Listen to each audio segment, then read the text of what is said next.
समझदारी से तोहर माई हमार भैया के फसौले रहनी ना, अगर ओकर आधा समझदारी भी माई दिखा देले रहती ना, तो जिंदगी भर इनका के विधवा की तरह जिए के ना पड़ती।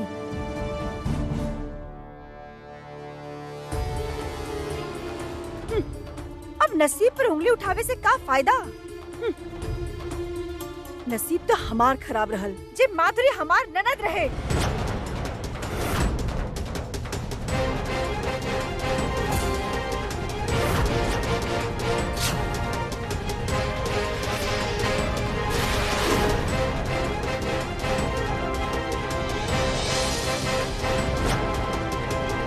माधुरी आपके ननद रहे?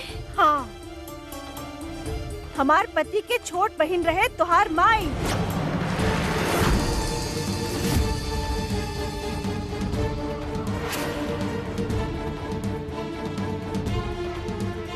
आज भी उस दिन के बारे में सोच के अफसोस होता, जे दिन हम माधुरी के भैया से मिलौले रहनी। काहे माई? चेतावनी देले रहनी ना हम आपके। वो दोनों के रिश्ता के बारे में चौकन्ना ना कर ले रहनी हम। हाँ, हाँ।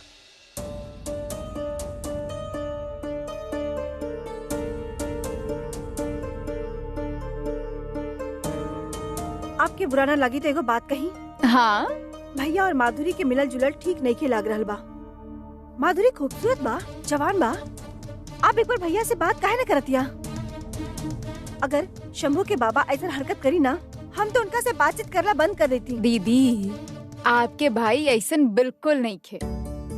अब दोनों पढ़ल लिखल बाड़े, दोनों के साहित्य और नाटक के रुचि बा। हमके कहाँ ही सब समझ आवेला, यही से दोनों में थोड़ा ज्यादा बात हो खेला। लेकिन अब भी हमरा उनका नजदीकी खटक रहल बा। आप न थोड़ा ज्यादा ही सोच रहे बानी, आप चिंता मत करी।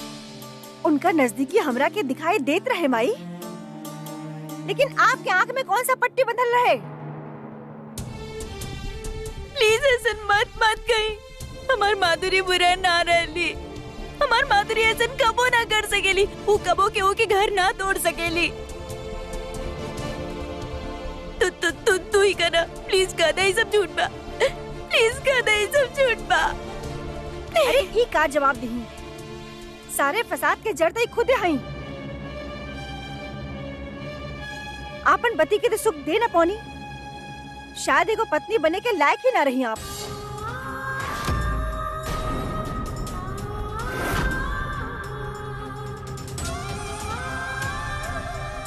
पाँच साल में एगो बच्चा भी ना दे पैनी आप भैया के, तो उनका से उम्मीद ही काहे करे के बा कि वो आपके साथ दे?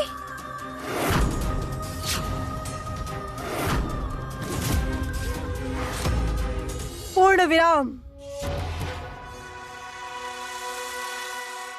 अनुप्रिया पर उंगली उठाकर तू ओकरा के गुनाहगार ना बना सकेलू। गुनाहगार तो ऊ बा जे शादी के पहले ही माँ बन गई रही।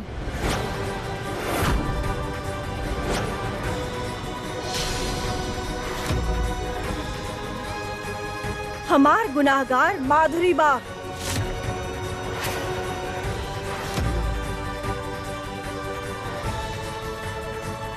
का?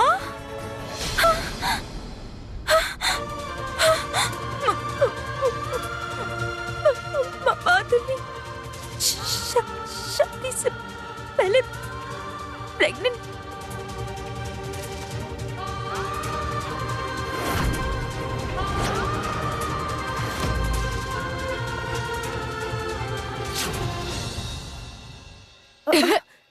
माधुरी तू ठीक बाड़ू? का बात बा माधुरी?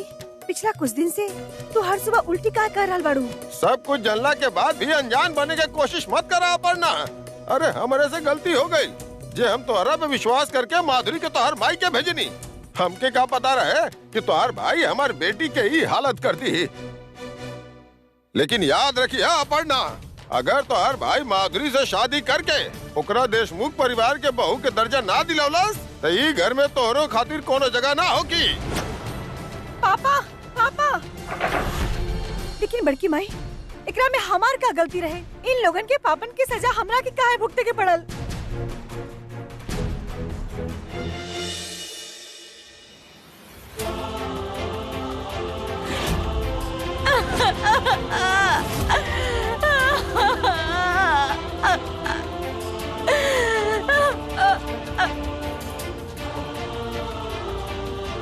काहे गेलस तू माधुरी ऐसन? काहे? तू तो हमार गुरु रहलू ना।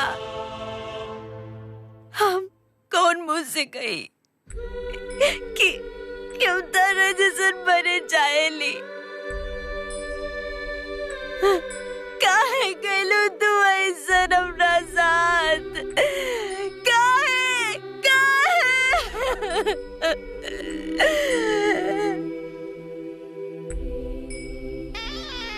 माई की वजह से इतना सालन तक हमार बेटी अपन बाप से दूर रहले। अगर ऊ वक्त आप ई घर के छोड़ के चल गई होती और माधुरी ई घर के बहू बन के आ गई होती तो हमार बेटी की जिंदगी बर्बाद तो ना होत ना। अपर्णा, ऊ फैसला हमार रहल, गलती अतुल के रहे, तो ओकर सजा हम अनुप्रिया के कैसे दे सकत रही?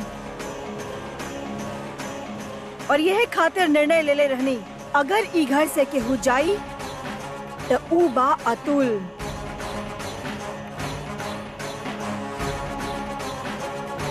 अतुल भले ही अपन वचन भूल चुकल होई, लेकिन हम अपन वचन ना भुलाइल। जे दिन हम अनुप्रिया के ईश्वर साक्ष आपन बहू बना के लेके आयल रहनी, ऊ दिन से ई हमार घर के इज्जत बा।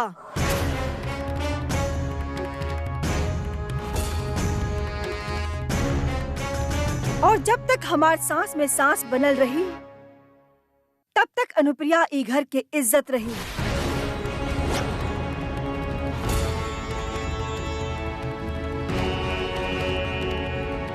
हाँ, और बेटी की बेइज्जती मंजूर बा ना तोहरा के? ई सवाल तो तोहरा के आपन ससुराल वालन से पूछे के चाहिए अपर्णा।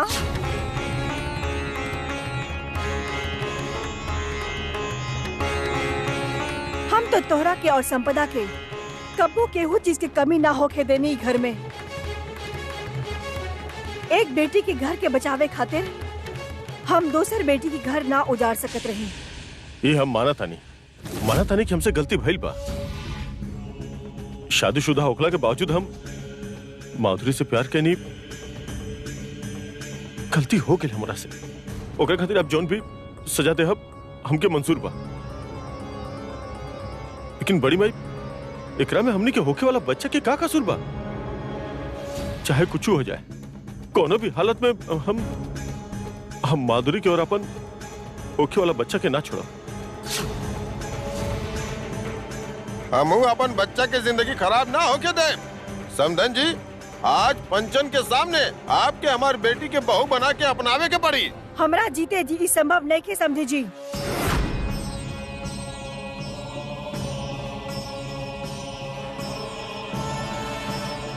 हमार बेटा अग्नि की साक्षी मान के अनुप्रिया के साथ साथ फेरा ले रहे, मरते दम तक यह होकर पत्नी बन के रही।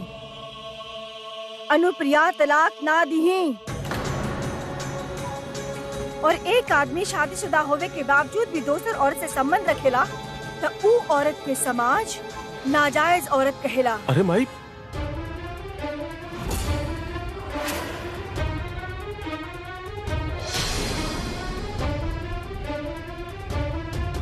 आप तो ऐसे कह रहल बानी जैसे प्यार करल अपराध बा।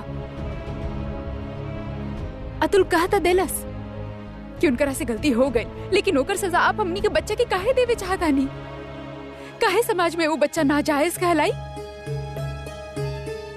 और हमनी कब अनुप्रिया के सड़क पे धक्का खाए खातिर छोड़ रहल बानी? अतुल कहनी था कि हमनी उनकर जिम्मेदारी उठाए खातिर तैयार बानी। पूर्ण विराम।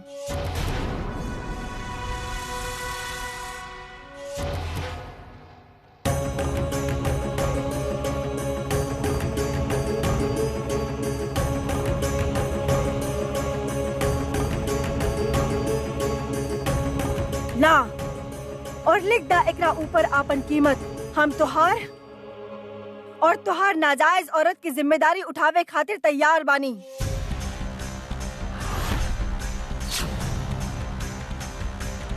लेकिन निकल जा हमार घर से और हमार बेटा की जिंदगी से।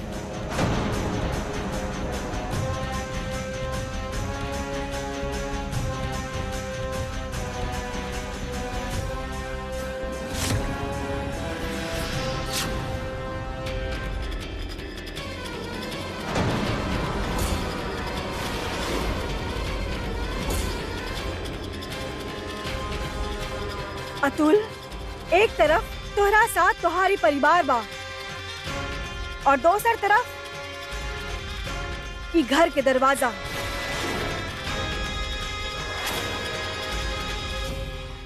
अगर तू आज ई औरत के साथ ई घर के दरवाजा पार कर देला तो याद रखिया अतुल, ई घर के दरवाजा तोहरा खातिर हमेशा के लिए बंद हो जाई।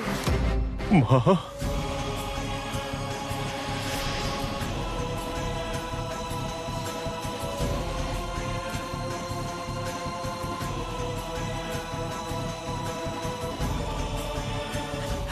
अतुल, रुक जाइए अतुल, रुक जाइए।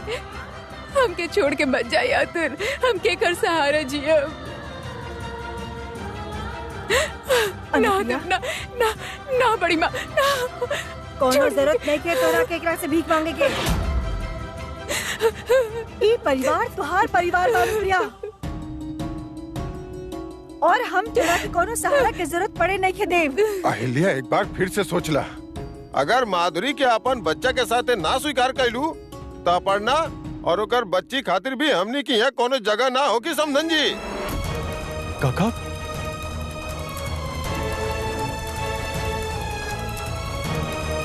बड़की माई, हम आपन बेटी की जिंदगी सवारे खातिर हम आपन बहू की जिंदगी उजाड़ न सकब। 5 साल के बच्चे के हम अकेले कैसे पालब? अगर आप आज भैया के तलाक देवे खातिर तैयार हो जाती तो हमारी शादी टूटे से बच जाए। हम आपके आगे हाथ जोड़ता नहीं।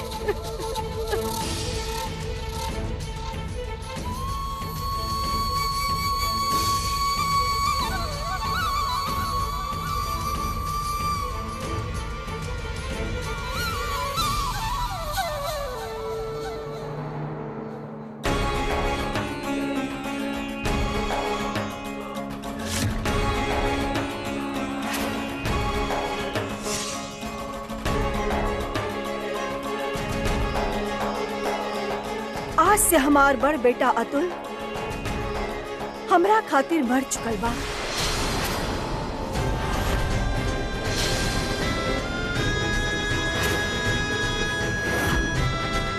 ई आपन दोसर औरत और नाजायज बच्चा के लेके जहाँ जा सकेला जा सकेला।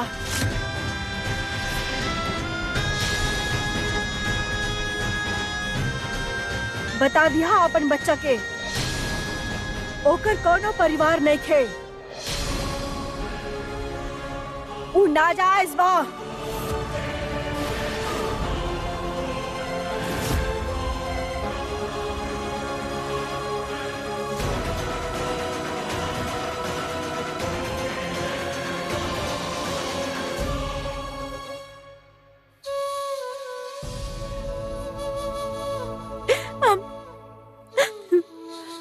I'm sorry, Anupriya.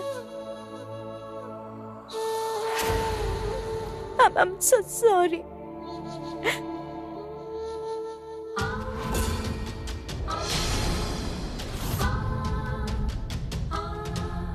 Please, माफ कर दे, प्लीज। भगवान के खातिर ओकरा के अकेला छोड़ द कल्याणी।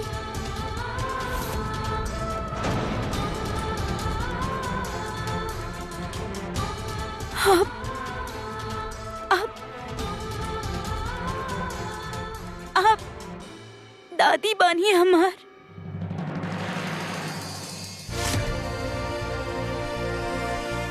इतना सालन से हम कितना गलत सोचत रहनी कि हमार कोनो फैमिली नहीं के। हमार दादी अब दादाजी बाड़े हमार।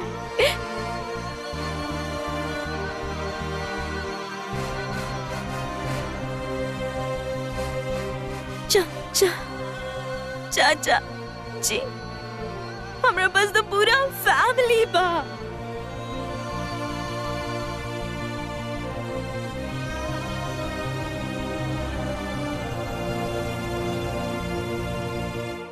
लेकिन पता ना कहा है माधुरी और पापा इतना साल तक ये बात हमरा से छुपा के काहे रख ले, जबकि हमार पूरा परिवार हमरा साथ बा। पूर्ण विराम।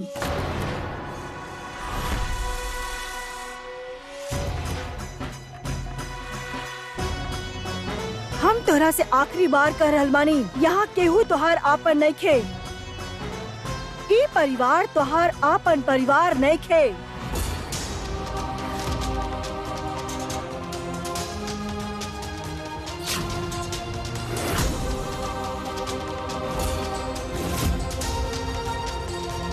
जे दिन अतुल माधुरी के साथ ई घर के चौखट पार कर देले रहनी, वह दिन हमार ओकरा साथ रिश्ता खत्म हो चुकल रहे।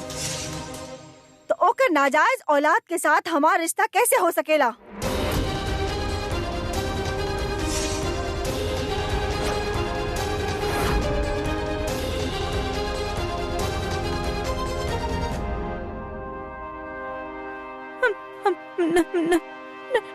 नाजायज।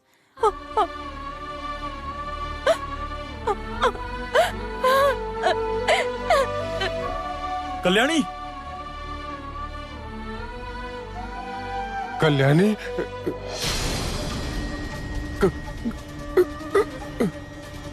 अरे का हो गई? संभाल के, संभाल के। यहाँ ले, यहाँ ले पीछे।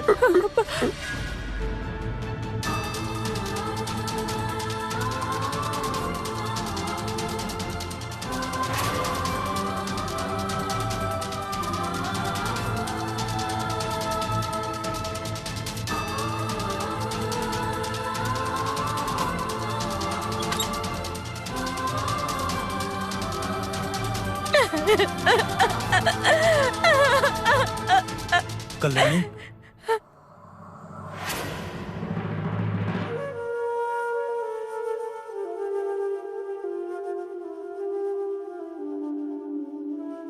समझ में नहीं आ रहल कि का कहीं। कल्याणी, हम जानत बानी कि ये वक्त हमार कहल कोनो बात तोहर मन हल्का ना कर सकेला। जौन दर्द इतना साल से अनुप्रिया सहत आयल बाड़ी, उ दर्द के सामने हमार दर्द कुछो नहीं खे। और ऊपर से हम ओकरा कितना परेशान गईनी। शायद यही बात के सजा मिला था हमरा के।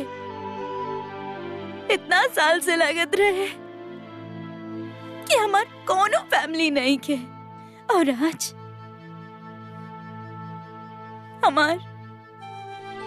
हमार फैमिली हमार पास होके के बावजूद हमरा यहाँ से दूर जाए के पड़ी, काहे कि उनकर नजर में हम ना जायज बानी। हमार आपन घर वालन के दिल में हमरा खातिर कोनो जगह नहीं के।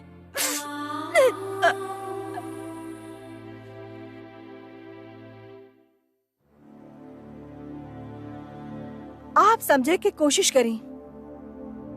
कल्याणी अतुल और माधुरी के नाजायज औलाद बा। आपन ही पोती के कोस रहल बाड़ू अहिल्या। अरे तोहरा हो का गइल बा? कल्याणी के रग में भी तोहरे खून दौड़ रहल बा। ना पापा, पापा माई बिल्कुल ठीक कहती है। हम नहीं चाहत कि कल्याणी घर में रहे और ओकर बुरा प्रभाव हमनी के बच्चा सब पे पड़े। विवेक, अब तो ये मौन रत्ना बर्दाश्त से बाहर ही हो गई बा। नल और गोदावरी की तरह कल्याणी भी हमनी के पोती हिया। बाकी बाबूजी,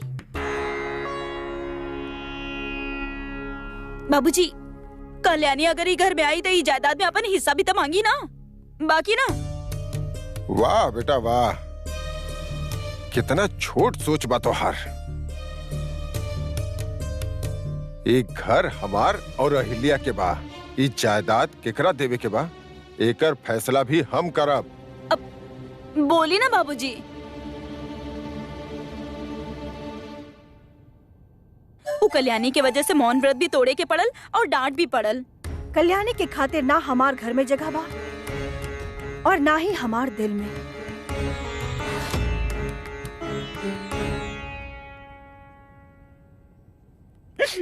कल्याणी, इला पानी पीला।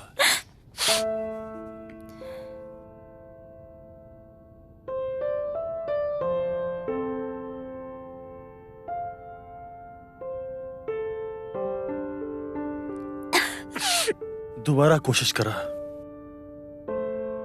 थोड़ा मेहनत लगी लेकिन खुल जाई।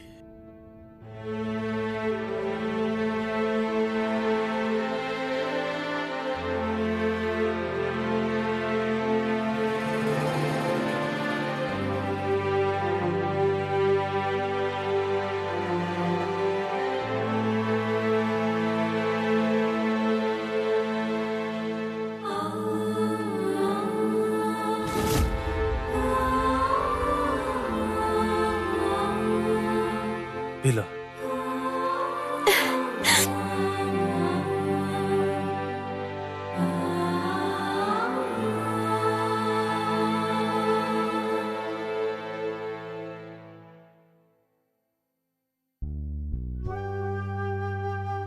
एक बात हमेशा याद रखिया कल्याणी, रिश्ता हमेशा दो चीज से चलेला, एगो उम्मीद और दूसर जिद। रग में बहुत खून तो सिर्फ बहाना बा। लेकिन हमरा ना लागेला कि वो हमरा कबो एक्सेप्ट कर भी पाई है कि ना। हमरा चली जाए के चाहे। हमके लागत पता हो के रुके के चाहिए। बाकी केकरा खातिर? माई खातिर।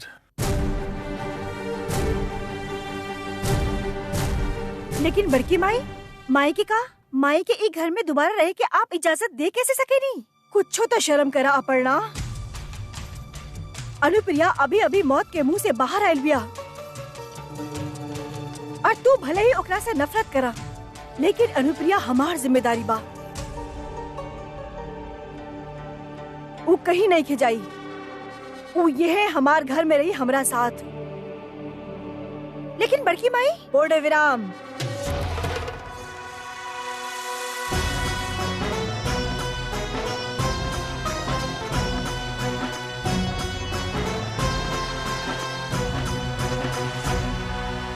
अनुप्रिया तो हर मुश्किल के सामना करके हमारी जिम्मेदारी ले ली, लेकिन आज हम अनुप्रिया के हर मुश्किल के जिम्मेदार अपना आप के मानतानी। अपन माँ बाप की गलतियन के बोझ के कारण हम उनका सामना कबो न कर पाए। हालात गलत हो सकेला कल्याणी, लेकिन माँ बाप कबो गलत ना हो खेले। माई से इतना नफरत करे के बावजूद भी तू माई के जान बचौलू, और ये माँ बाप के दिहल परवरिश ना था और का बा। वो घर में माँ जी के अलावा माई के केहू कदर ना करेला, लेकिन शायद माँ जी खातिर भी माई सिर्फ एक जिम्मेदारी बाड़ी। सालों से माई लोगन के कड़वा शब्द और दुत्कार अपना आंचल में छुपावत आइल बाड़ी, लेकिन तोके देख के हमके उस संतान नजर आवेला जेकर माई के आंचल के सालन से इंतजार बा। और केहू खातिर ना सही, माई खातिर रुक जा कल्याणी।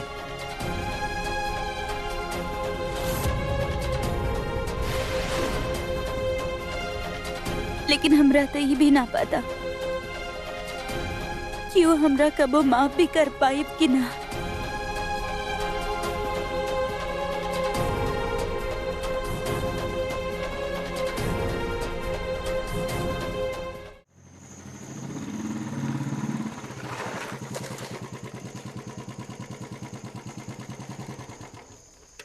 हम मल्हार भाई के घर जा रहल बानी, सोचनी तोहके भी छोड़ दी।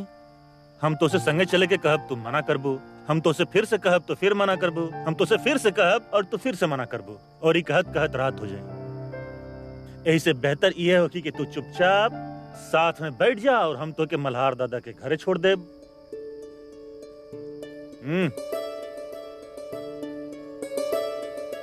माँ कसम, का बात बा यार।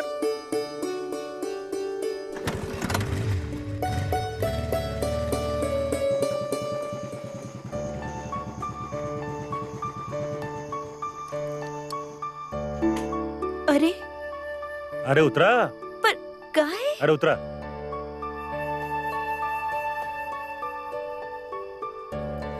एक काशी, एगो भेलपुरी दो फटाक से। का ई हमनी के गांव के बेस्ट भेल बा। काशी दा। ला।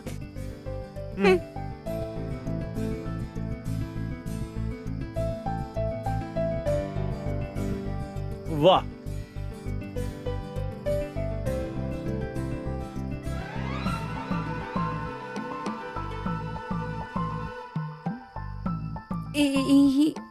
का ढूंढे तड़ा तू? उहे जन खो गइल बा। का? तोहर हंसी।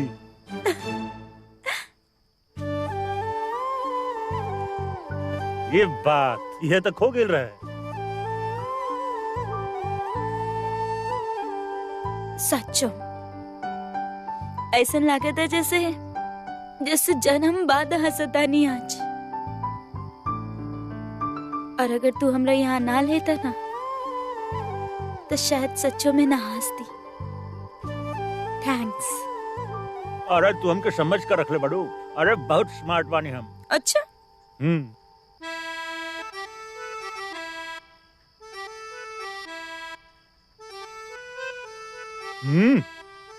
स्मार्टनेस कहीं और दिखाइया जाके।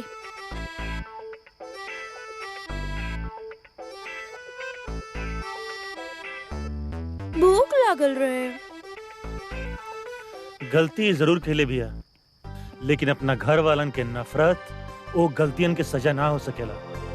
बस भगवान करे कि बड़की माई एके जल्द से जल्द स्वीकार कर ले।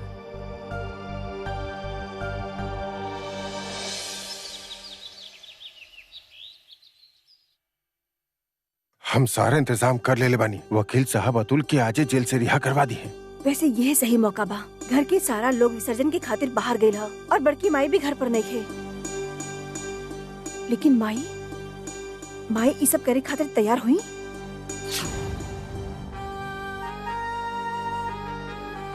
अनुप्रिया के मर्जी हमारा खातिर कोनो मायने ना रखेले। वैसे भी वो औरत के वजह से हमार सारा परिवार बिखर चुकल बा। हमनी के दिहल तकलीफ के सजा ओकरा भोगे दा। आपके बात से हम सहमत बानी पापा। जितना नफरत आप माई से करेले ओकरा से कहीं ज्यादा नफरत हम ओकरा से करेनी। लेकिन बड़की माई ऐसा नहीं के होके देत। अहिल्या शाम तक घर लौटी और अहिल्या के घर लौटे से पहले ही अनुप्रिया के ओकर कैल के सजा मिल जाई। अनुप्रिया के जितना सहारा दे सकत रहनी हम दे चुकनी। अब बाकी के जिंदगी ओकरा अकेलेपन में ही तड़पत हुए काटे के पड़ी।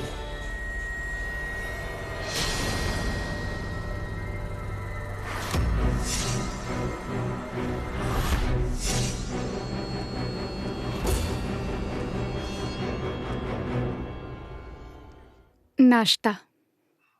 हाँ, रखता।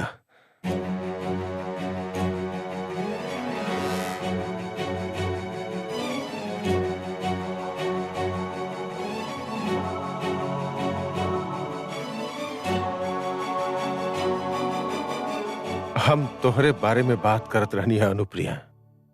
हम जानता नहीं कि कल्याणी के जिम्मेदारी उठावल तोहरा खातिर कोनो आसान काम नहीं है। यही से हम फैसला ले ले बानी कि तू और कल्याणी आज हमरा संगे कोर्ट चलबो। हम वकील से बात कर ले बानी। वो कल्याणी की जिम्मेदारी तोहरा सर से खारिज करके हमनी की अपन पोती सौंप दी है। लेकिन बड़ी माँ। लेकिन बड़की माई तो घर पर नहीं खन्ना। और आप कहे कि का चाहता नहीं कि ई घर के फैसला लेवे के हक पापा के नहीं खे? ना वो मतलब ना रहे हमार। हम अहिल्या से बात कर ले बानी। तू तैयार हो जा। हमने के अभी कोर्ट खातिर निकले के बाद जाके तैयार हो जा।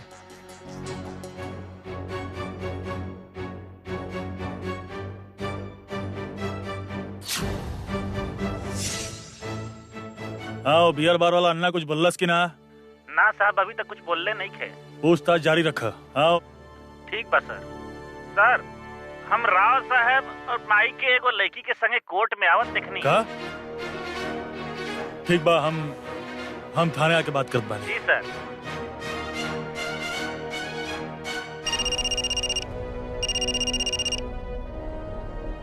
माँ जी आप कहाँ पर बानी? हम तनी जरूरी काम से जा रहल बानी। काहे का भइल? ना हमके यही पूछे के रहल कि बाबूजी कल्याणी के कोर्ट कहाँ लेके गइल बाड़े? का? लेकिन वो तो ई बारे में हमरा से कुछो ना बात करलस। रुका, हम अभी उनका से फोन करके पूछा तानी। ठीक बा माँ जी।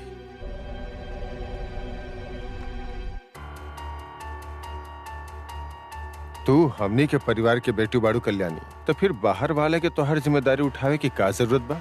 तोहर अच्छा बुरा सोचे खातिर तोहर साथे तोहर अपन परिवार बा ना। बैठा बेटा।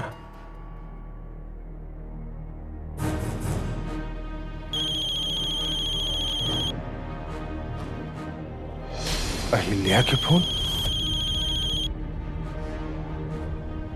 काहे ना उठा रहल बाड़े हमार, और बिना हमरा के बतैले वो अनुप्रिया के लेके कोर्ट काहे चल गए?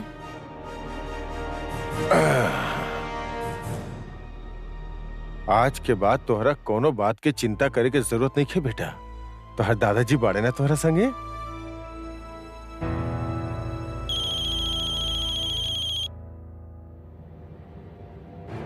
एक मिनट बेटा।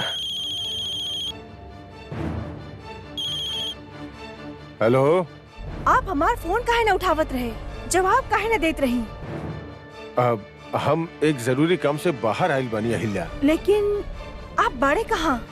बस ऐसा ही एक अपन पुराना दोस्त से मिले चले बनी। हम तोरा फोन करता नहीं बाद में।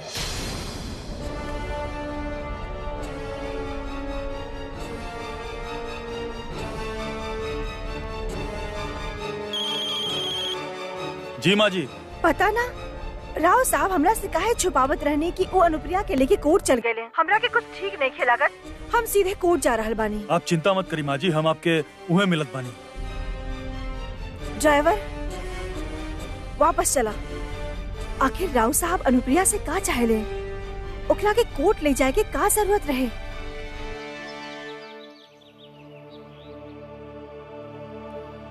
हम आपसे दरखास्त करत बानी कि हमार क्लाइंट अतुल देशमुख के खिलाफ अपन ही पत्नी के हत्या के जोन गलत आरोप लगावल गइल बा, उनकर सजा के माफ कइल जाए और उनके बाइज्जत रिहा कइल जाए।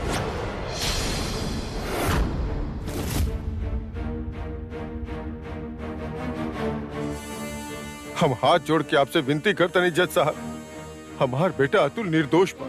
माधुरी के मौत के जिम्मेदार वो ना बल्कि के हुआ बा। प्लीज आप बैठिए। दादाजी, हमने तो यहाँ गार्डियनशिप के केस के खातिर आयल रहनी ना, तो फिर ई सब का? हम दावा के साथ कह सकेनी कि माधुरी देशमुख की मौत हत्या ना आत्महत्या रहल।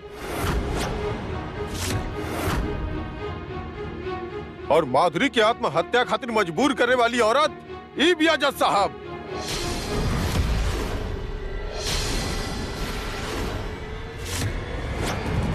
माधुरी आत्महत्या नहीं के कैले, बल्कि ओकरा आत्महत्या करे खातिर अनुप्रिया मजबूर कैले बिया।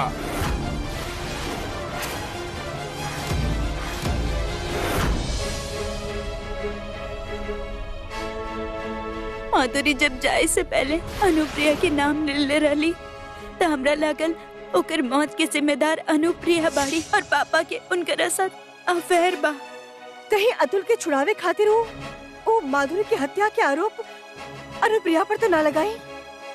नहीं नहीं दादाजी, आप ही क्या करत तानी? आप ऐसे धोखा से अनुप्रिया देखो डरे की जरूरत नहीं है। हम बानी ना तोरा साथे। हमने दोनों मिलके तोहर माई के इंसाफ दिलाई। और देखिए तोहर पापा आज जेल से रिहा हो जाई है। बस बेटा, जब तोहरा से बोले खातिर कहल जाए, बिना डरे बिना झिझके सब कुछ जज साहब के सच बता दिया। ठीक है ना? दादाजी सब राव गलत। साहब आप प्लीज बैठिए। आप प्लीज, हमनी के लगे पूरा सबूत बा, जैसे ही साफ जाहिर होत बा अनुप्रिया के अतुल से बार बार बातचीत करे के कोशिश के चलते अतुल और माधुरी के वैवाहिक जीवन में तनाव पैदा करे के कारण बा। ये झूठ बा। हम अतुल के सिर्फ पापा की तबीयत की जानकारी देवे खातिर फोन करत रहनी। जब तक आपके बोले के ना कहल जाए तब तक आप प्लीज शांति से बैठी मिस अनुप्रिया। माधुरी खातिर अनुप्रिया के बार बार फोन कैल इतना तनावपूर्ण हो गई रहे कि वो ओके बर्दाश्त ना कर पैली और आत्महत्या कर लेली। और ये बात के सबूत खुद अतुल देशमुख और माधुरी देशमुख के बेटी कल्याणी भी है। और हम ये बात खातिर मिस कल्याणी से रिक्वेस्ट करब कि वो अपन गवाही खुद दें।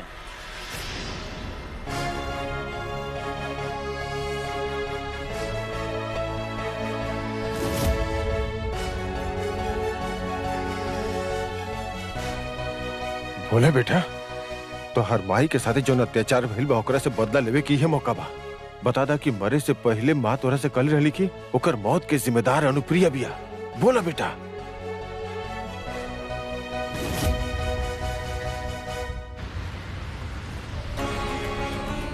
अगर कल्याणी अतुल के वकीलन के सामने ई कह दी कि माधुरी मरे से पहले अनुप्रिया के नाम ले रहे, तो अनुप्रिया के कैसे बचाई हम?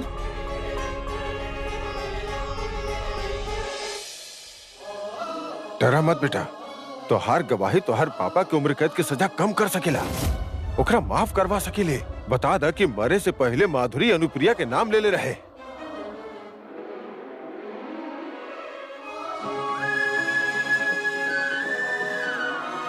एकरा ही वो अपन मौत के दोषी ठहरावले रहे। बताओ बेटा। अदालत के बताओ कल्याणी कि दम तोड़े से पहले तोहर माँ के आखिरी शब्द का रहल, अपन मौत खातिर केकरा के जिम्मेदार ठहरली तोहर माँ?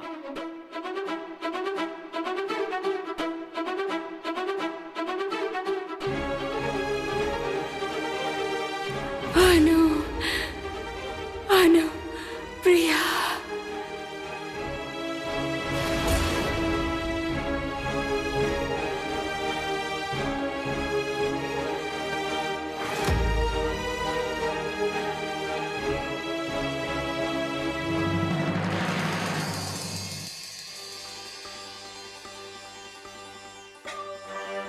बेटा तोहरा केहू से भी डरे के जरूरत नहीं खे, अहिल्या से भी ना। बता दे सब कुछ जज साहब के कि माधुरी मरे से पहले अनुप्रिया के नाम ले रहे, एकरा ही अपन मौत के जिम्मेदार ठहरावले रहे। बोला बेटा बोला।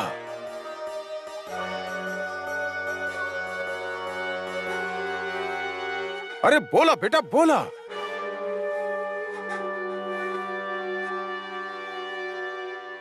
अनुप्रिया।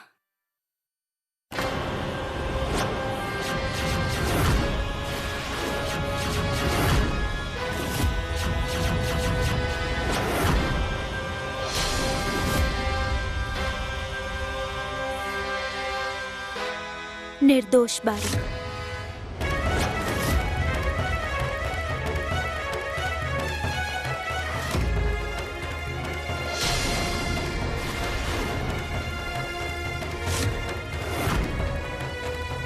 माधुरी के मौत आत्महत्या से ना भइल, वो बालकनी से गिरली, एगो एक्सीडेंट रहे।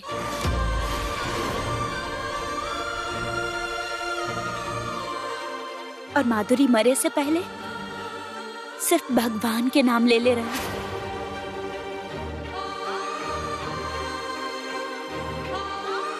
ये तू का कर रहल बड़ू बेटा? तू हम सबसे कहले रहलू कि मरे से पहले माधुरी तोहरा खुद बतौले रहे कि ओकर मौत के जिम्मेदार अनुप्रिया बिया।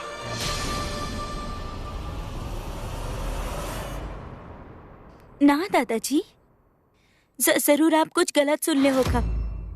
हम ऐसन कबो कुछ ना कहनी की, माधुरी ऐसन कबो कुछ कहले रहली। Session is over.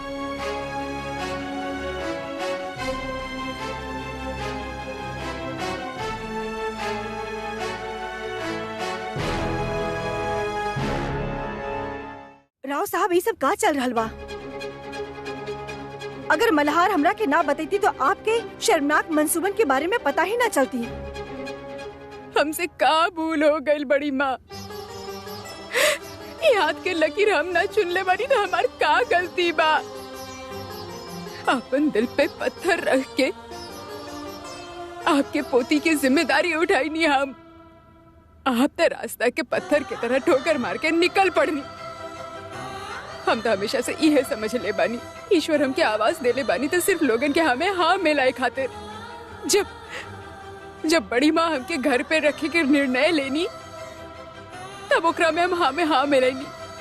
जब अतुल बिना हमार मर्जी जानल कल्याणी की जिम्मेदारी हमरा पे सौंप देलस, अब भी हम इनके हाँ मिला देनी। जब लोग हमसे कहलस कि हमार बेरंग जिंदगी के कारण हमार अपन खामी बा तो हम उनकर हाँ में भी हाँ मिला देनी। तो फिर अब एक बार भी हमसे कहती ना अतुल के रिहाई खातिर माधुरी के मौत के इल्जाम अपना सर पे ले लेता, हम आपके हाँ में भी हाँ मिला देती।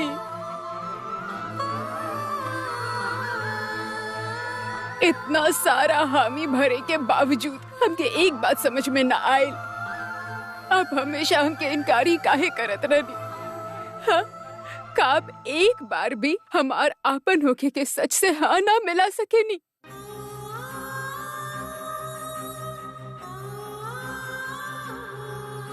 जौन भी बहिलू गलत बहिल, इमे तोहार कोनो गलती नहीं के। तरह केहू सजा ना दी। पूर्ण विराम, हमार घर के मामला में दखल देवे की जरूरत नहीं है। राव साहब, हम हमेशा सोचत रहनी, हम तो आज तक वह कहले रहनी जे सही बा। तब फिर हमार खून में अतुल में ये धोखा देवे के अंश कहाँ से आ गई? ओकर जवाब आज मिला। आपके जे सही लागल आप ऊ कहनी, लेकिन अब हम ऊ करे जा रहल बानी जे हमरा खातिर सही बा।